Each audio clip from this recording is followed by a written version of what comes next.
আসসালামু আলাইকুম। অবশেষে টিয়া পাখির যন্ত্রণায় আমাদের সূর্যমুখীর গাছগুলি থেকে সূর্যমুখীর ফলগুলিকে আমাদের তুলে আনতে হলো। অল্প একটু জায়গার মধ্যে সূর্যমুখীর তেল সংগ্রহ করার জন্য আমরা সূর্যমুখী লাগিয়েছিলাম। এই সূর্যমুখীগুলি বেশ ভালোভাবেই হয়েছিল, যদিও আমরা প্রথমবার লাগিয়েছি।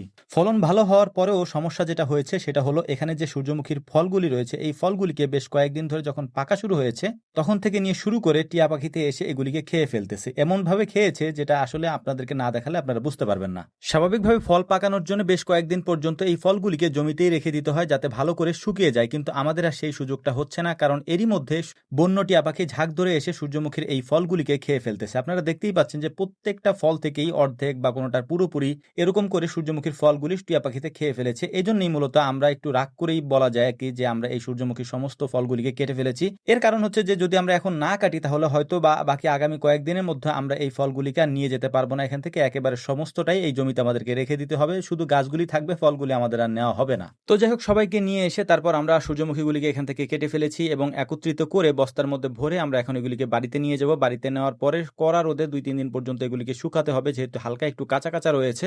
এই শুকানোর কাজটা মূলত হচ্ছে যে আমরা এই জমি থেকে করে নিতে চেয়েছিলাম, কিন্তু এটা আমরা করতে পারলাম না। এ কারণেই এগুলিকে ছাদে নিয়ে শুকাতে হবে, ওখানে শুকিয়ে তারপর এগুলি থেকে দানা বা বীজগুলিকে ঝরিয়ে এগুলিকে আবারও শুকাতে হবে। শুকানোর পরে তারপর এগুলিকে আমরা মিলে নিয়ে যাব। মেলে নেওয়ার পরে এগুলি থেকে তেল বের করব। তার পূর্ণাঙ্গ প্রসেসটাই আমরা আপনাদেরকে এই ভিডিওর মাধ্যমে দেখানোর চেষ্টা করব ইনশাআল্লাহ। তো আলহামদুলিল্লাহ, সূর্যমুখীর সমস্ত বস্তাগুলিকে আমরা ছাদের উপর এনে সুন্দর করে নেড়ে দিয়েছি রোদের মধ্যে। এরপর আস্তে আস্তে করে 3-4 দিন যাওয়ার পর এগুলি একেবারে যখন শুকিয়ে গিয়েছে তখন এগুলিকে ছোট একটা লাঠি দিয়ে বাড়ি দিয়ে এটার থেকে দানাগুলিকে আমরা আলাদা করতেছিলাম।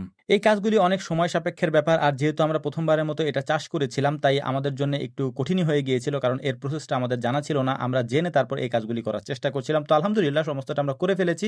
এখন এগুলিকে সুন্দর করে বাতাসে উড়িয়ে তারপর এর থেকে ময়লা আলাদা করে একেবারে ফ্রেশ যে সূর্যমুখীর বীজটা আছে এটাকেই আমরা মিলে নিয়ে যাব একদিন রোদরে দেওয়ার পরে। সেটাই আমরা এখন করছিলাম। আমরা সুন্দর করে এগুলিকে উড়িয়ে বস্তাবন্দি করে রেখেছিলাম। পরদিন সকালে রোদরে দিয়ে ভালো মতো বিকাল পর্যন্ত শুকিয়ে এরপর আমরা বস্তাবন্দি করে এখন আমরা নিয়ে যাব এগুলিকে মিলের দিকে।